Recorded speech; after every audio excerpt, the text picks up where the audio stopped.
I was hiking alone through the dense forest when I saw something move behind the trees. At first, I thought it was an animal, but it had a human-like silhouette. When I turned back, I realized it was following me, always just out of sight. The air was colder than usual that day, though it was early fall. The path I followed twisted through a section of woods that most people avoided, too overgrown, too quiet, and often rumored to be not right. I brushed those stories aside. I wanted solitude, a break from the noise of the city and the weight of daily life. The trees stood tall and thick around me, forming a kind of natural corridor. Sunlight barely filtered through the leaves, casting a dull greenish hue over everything. I remembered the crunch of leaves underfoot, the sharp scent of damp earth, and the feeling of being watched long before I saw anything. It began with a flicker of movement between the trunks. Something shifted behind the trees to my left. I paused and looked over. Whatever it was had already vanished. I thought maybe it was a deer or a raccoon, a squirrel, perhaps. I kept walking, dismissing the unease rising in my stomach, but a few minutes later, it happened again, this time to my right. And again, when I turned, there was nothing but stillness. No rustling, no scurrying, just silence. Too much silence. The deeper I went into the woods, the heavier the air felt. It was like the forest was holding its breath. Even the birds had stopped chirping. I felt a chill crawl up my spine as I realized I hadn't seen or heard another person for hours. The idea of something trailing behind me became less of a fear and more of a certainty.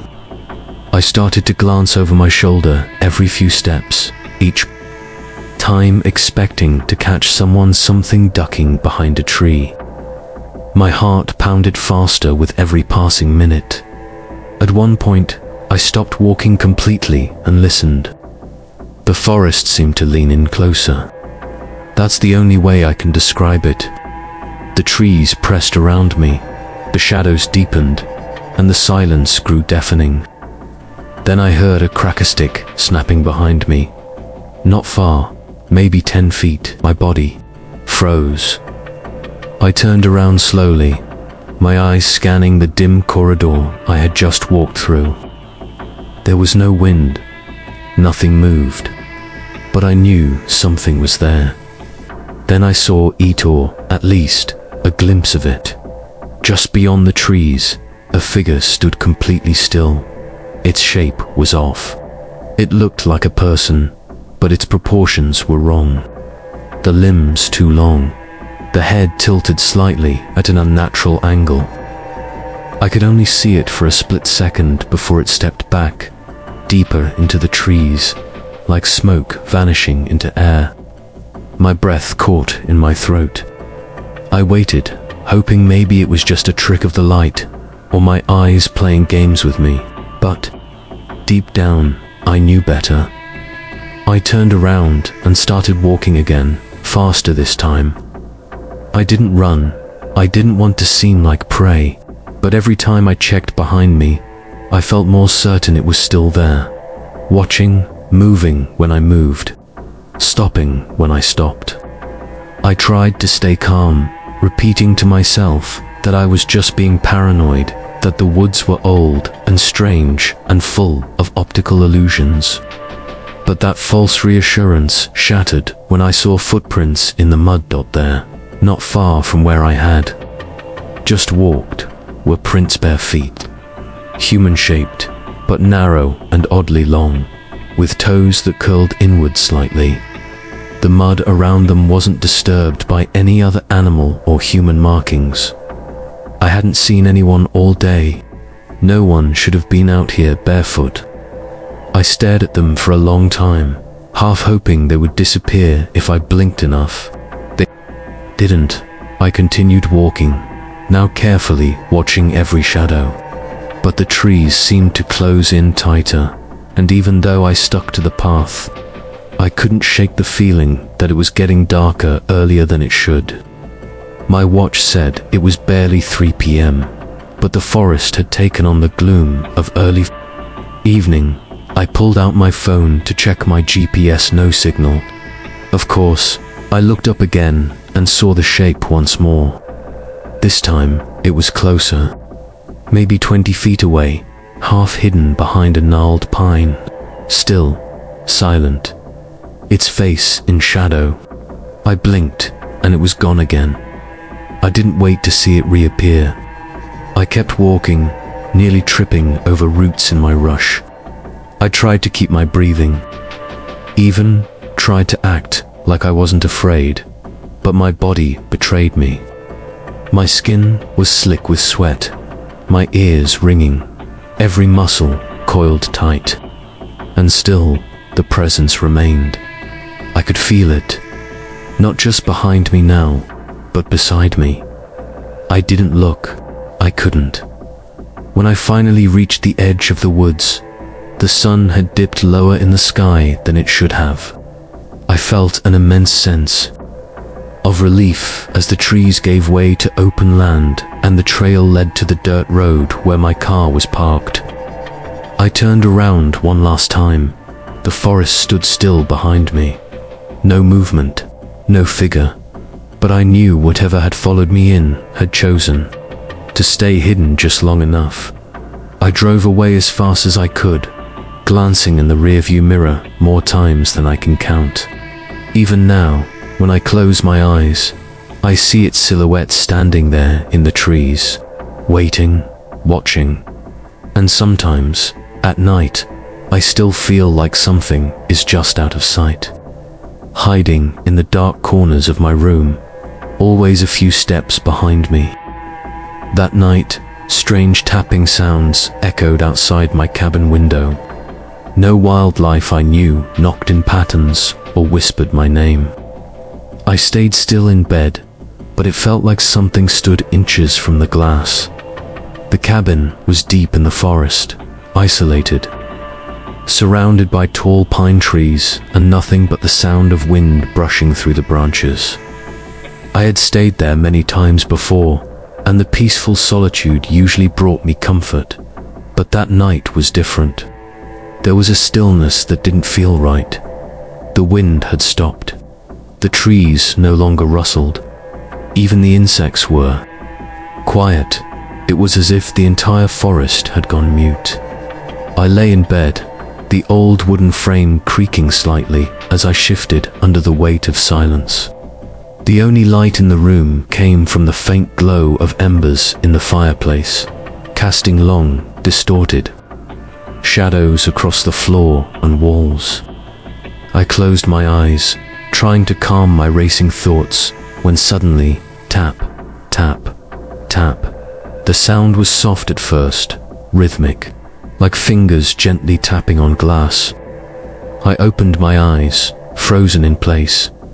The window was behind me, just a few feet from where my head rested. I didn't dare turn around. The tapping continued, 3 precise taps. Then again, tap, tap, tap. My heart thudded so loud I could hear it.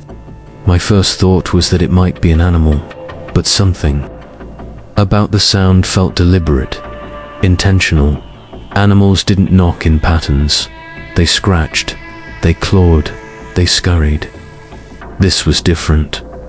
I reached for my phone on the bedside table, hoping to turn on the flashlight or check the time, but the screen remained black, dead. It had been fully charged before I went to bed. I reached for the lantern instead, one of those battery-powered emergency ones. But as I turned the switch, nothing happened. No light. Dead, too. My only source of illumination was now the dying glow from the fireplace. I sat up slowly, trying not to make noise. The tapping had stopped. The silence that followed was even worse. I didn't want to look at the window, but something deep inside told me I had to. I turned, inch by inch, until I was facing it. The curtains were thin, barely veiling the outside world. I could make out the faint outline of trees swaying in the moonlight. But then, something moved. A shadow passed directly in front of the window. The movement wasn't fast. It was smooth, gliding, like someone pacing just outside, right against the wall. I couldn't see a face, but I felt eyes on me, watching, studying. I waited, holding my breath, expecting the tapping to start again. And then it did, this time louder, more urgent. It wasn't gentle anymore. It was insistent, demanding attention. That was when I heard it. A whisper, my name. It wasn't clear, more like a breath exhaled into the night air. But it was unmistakable. It came from right outside the window. The voice was low, drawn out, like it didn't belong to anything human. I told myself it had to be the wind, even though I already knew the wind was gone. I stood up, slowly, every nerve in my body screaming not to. But I had to look. I had to see what was out there. I crept toward the window, each step an eternity. I reached out with a shaking hand and pulled the curtain aside just a few inches. Nothing. The porch was empty. The forest beyond was still. But I couldn't shake the feeling that whatever had been there was still watching. Just out of view, hidden by the shadows. I backed away and grabbed the fire poker from the hearth. It was all I had. I sat in the chair by the door, clutching it tightly, eyes locked on the window. The tapping didn't return, but the feeling never left. I didn't sleep. I didn't move. Hours passed, and the darkness began to fade into the dull gray of dawn. When the sun finally rose, I stepped outside, poker still in hand. The morning was cold, the ground covered in dew. I walked to the window and looked down. Footprints, bare, human-shaped, but too long. The toes splayed strangely wide apart. They circled the cabin, around and around. There must have been dozens of them, overlapping, leading nowhere. No entrance, no exit, just circling. I followed them a little way, into the woods, but after 10 or so feet, they stopped. Abruptly, like whoever or whatever made them, simply vanished into thin air. I turned back, walked to the cabin, and packed my things. I couldn't spend another night there. The silence, the voice, the tapping, I knew it would return. Even now, weeks later, when I close my eyes, I sometimes hear the faint sound of tapping. 3 soft knocks, like someone reminding me they know where I am. And every now and then, just before I fall asleep, I hear that breathy whisper, dragging out my name from the dark. Every time I lit a fire or turned on a light, it vanished into the darkness.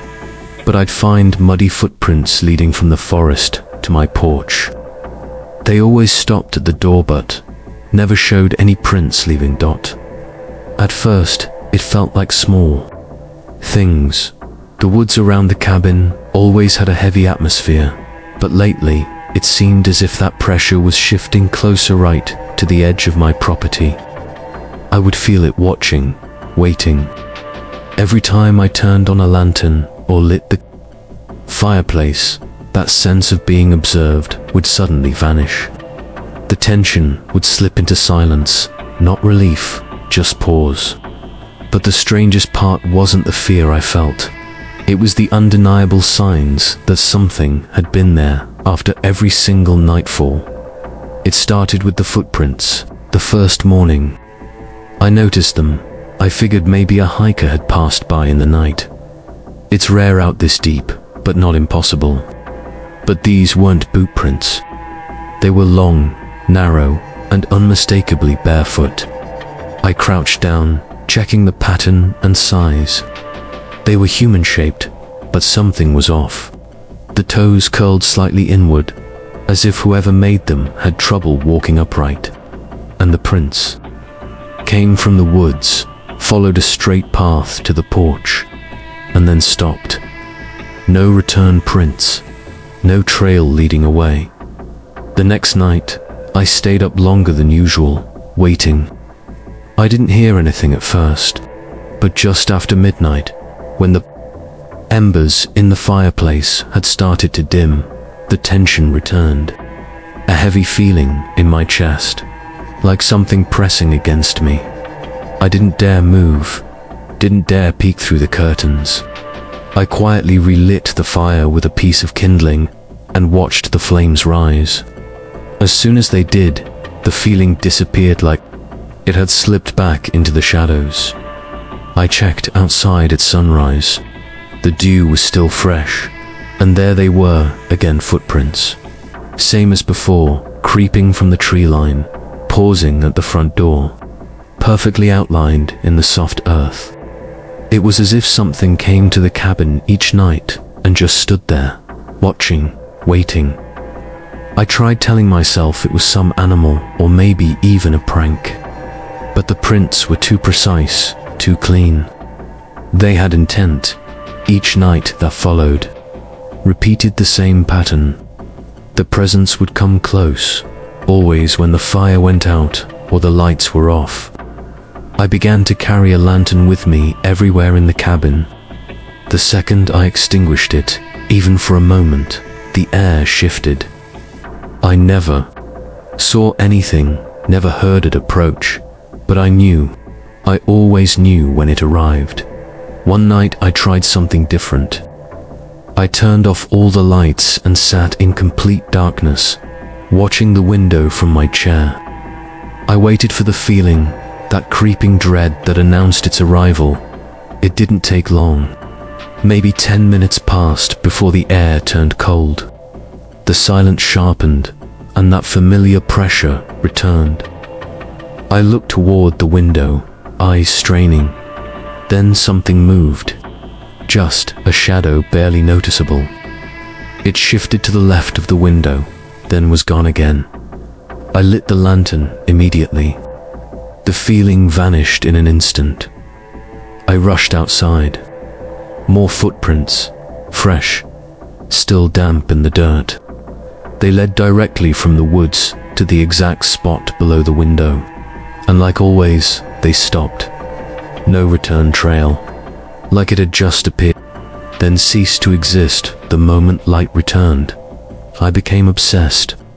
I set up candles, flashlights, even tried motion sensor lights around the porch. But nothing helped.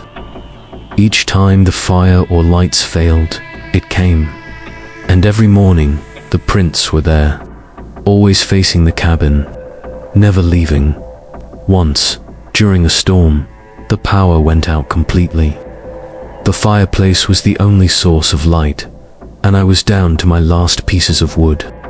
The wind howled outside, and the shadows stretched long and wild across the walls. As the fire died down to embers, I felt it again stronger than ever. The hair on my arms stood up, and my breath came in short, shallow gulps. Then I heard something new, creaking. The porch boards bending under weight. I couldn't move. I sat frozen in my chair, staring at the window. Then, gently, the doorknob began to rattle. Slowly, not like someone fumbling, but as if testing it. As if it knew I was watching and wanted me to know it was there. I lunged toward the fireplace, throwing the last of the wood into the flames. The fire flared to life, filling the room with light. The rattling stopped. Silence returned. I opened the door cautiously, heart pounding. Nothing. But when I looked down, fresh prints, inches from the door, perfectly aligned, facing inward. It had been just on the other side.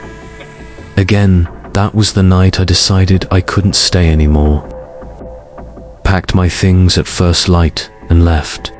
But even now, I can't shake the feeling that I was being conditioned, that the thing wanted me to react, wanted me to fear the dark, to depend on the light.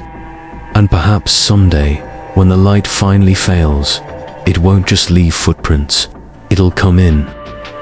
The whispers started on the third night. At first, they were soft, like wind moving through the trees. But then they formed words I couldn't understand. I knew I was alone, yet every night the voice came closer. I remember lying in bed, the weight of fatigue pressing against my chest, hoping sleep would come quickly. It was the third night in the cabin, a place I had chosen for solitude, for writing, and for silence. But as the wind picked up outside and the fire slowly faded into glowing embers, I heard it.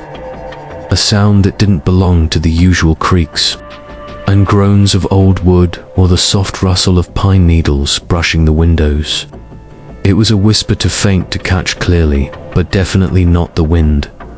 At first I convinced myself it was nothing, maybe a bird or the sound of the trees shifting. I stayed still in the dark, hoping it would pass. But the whisper returned, this time more distinct. It came from the corner of the room where shadows sat heavy and unmoving. I listened harder. It didn't sound like English or any language I could recognize.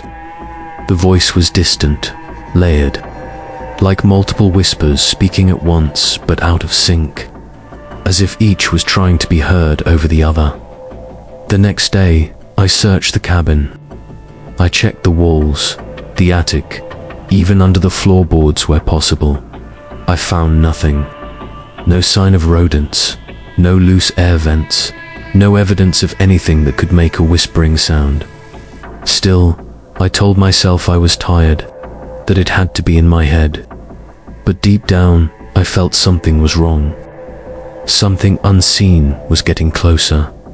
On the fourth night, the whisper returned and, this time, I was wide awake. It began as soon as the lights went out. First near the fireplace, then slowly circling the room. The words were still unintelligible, but the tone shifted. It felt urgent, as if it were trying to tell me something important. I held my breath, clutching the blanket like a shield, eyes locked on the blackened ceiling. My heart raced as the whisper circled, brushing past my ears but never revealing its form. Then came the moment that made my blood run cold. I heard my name, not shouted or spoken in anger, just softly whispered, right beside my bed, so close that I felt the faintest trace of breath on my cheek. I turned my head sharply, eyes wide in the dark, but of course there was nothing. Just the dim outline of furniture and the faint crackling of the fire. The voice didn't speak again that night, but the damage was done. Something had crossed an invisible line. It was no longer lingering around the cabin, it was inside, next to me, calling my name. When morning came, I left the cabin for hours, wandering aimlessly through the nearby trails, trying to make sense of what was happening. I considered packing up and leaving, but a strange curiosity kept me anchored. I wanted to understand what was happening. I set up an old audio recorder by the bed that night, hoping to capture the sound. I told myself it was just for proof, but part of me wanted confirmation that I wasn't going mad. That night, the whispering started earlier, more aggressively, as if it knew I was trying to record it. The air grew colder, and I could see my breath, even though the fire was still burning. The voice moved faster, circling me, growing louder. I still couldn't understand the language, but I recognized the emotion desperation. I didn't sleep. I watched the recorder's red light blink steadily as the whispers continued for hours. When the sun rose, I stopped the recording and played it back immediately. At first, I heard nothing but static, then faint clicks, then, beneath the noise, whispers. Real, audible whispers. The voice was captured. I wasn't imagining it. But as I listened further, something else chilled me to the core. It said my name, clearly, slowly, drawn out in a voice that didn't sound human at all. The pitch shifted mid-syllable. It was my name, but said in a way that sounded wrong. Like something trying to mimic a human voice, and failing just enough to be terrifying. I shut off the recorder and sat in silence. I didn't stay another night. I couldn't.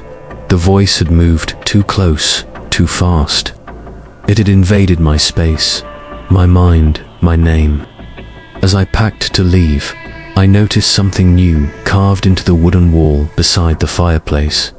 Symbols, dozens of them, etched deep, overlapping one another. They weren't there before.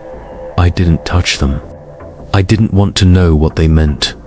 All I know is that something had been whispering from the shadows, first outside, then inside, then beside me, and whatever it was, it wanted more than my attention.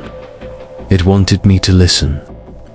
On the final night, the voice inside the walls stopped whispering. Instead, I heard breathings, low, ragged, and heavy. It wasn't coming from outside anymore. It was inside the room, just behind my bed. The night had started like the others.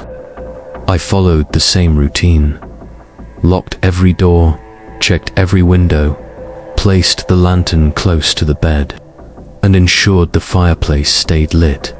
For days, I had been stalked by whispers, faint voices slipping between the wooden panels of the cabin, circling the room, speaking in tongues I didn't understand.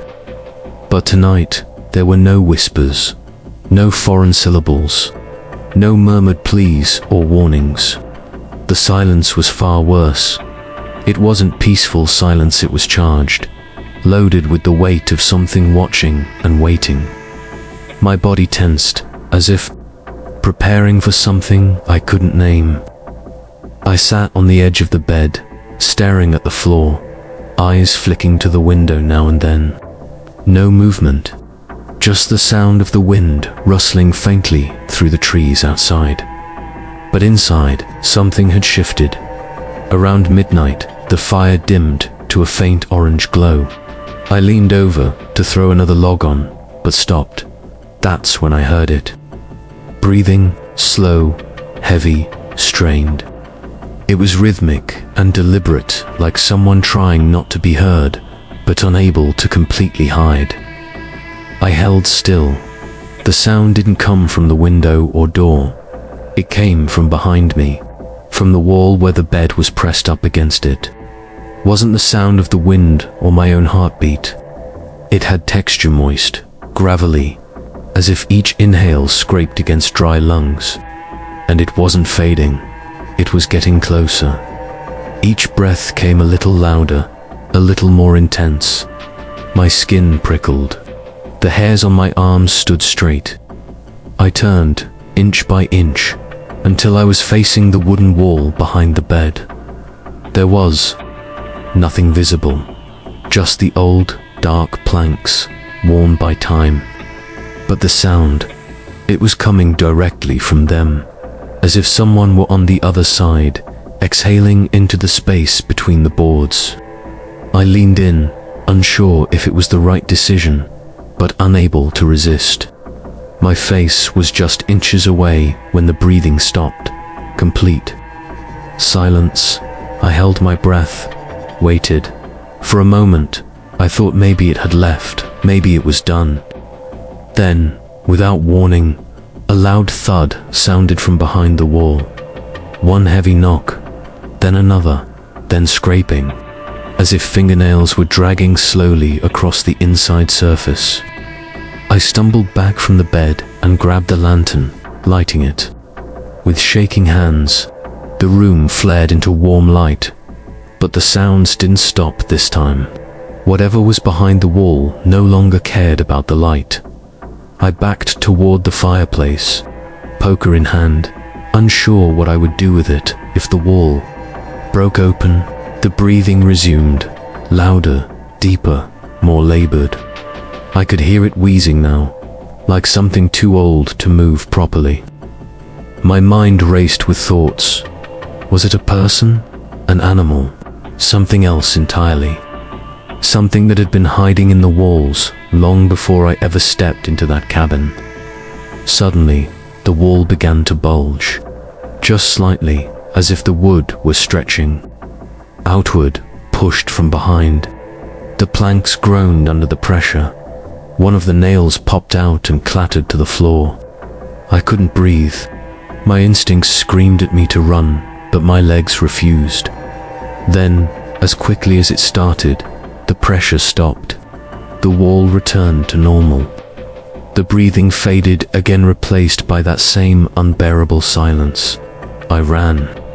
I grabbed my bag and bolted out the front door, barefoot, not caring about the cold, ground or the branches that cut my feet as I raced into the trees. I didn't stop until the cabin was out of sight. I waited in the woods until the first light of dawn broke through the canopy. Only then did I return, carefully, cautiously. Everything was still. The fire had long since died. My bag was by the door where I dropped it, but something new caught my eye. On the wall behind the bed, just above where I had been sitting the night before, something was carved into the wood. Words, clear and deliberate. I didn't want to read them, but my eyes followed the scratches despite myself. They said, "You finally heard me." I backed out slowly, never taking my eyes off that message. I locked the cabin door for the last time and left without looking back. Even now, weeks later, I sometimes hear the breathing when I close my eyes. I've moved far from that forest, but it doesn't matter. The sounds don't care about distance. Some nights, I swear, I hear slow, deliberate inhales just behind the wall of my bedroom, like it followed me home and waits in the dark, knowing I can't ignore it anymore.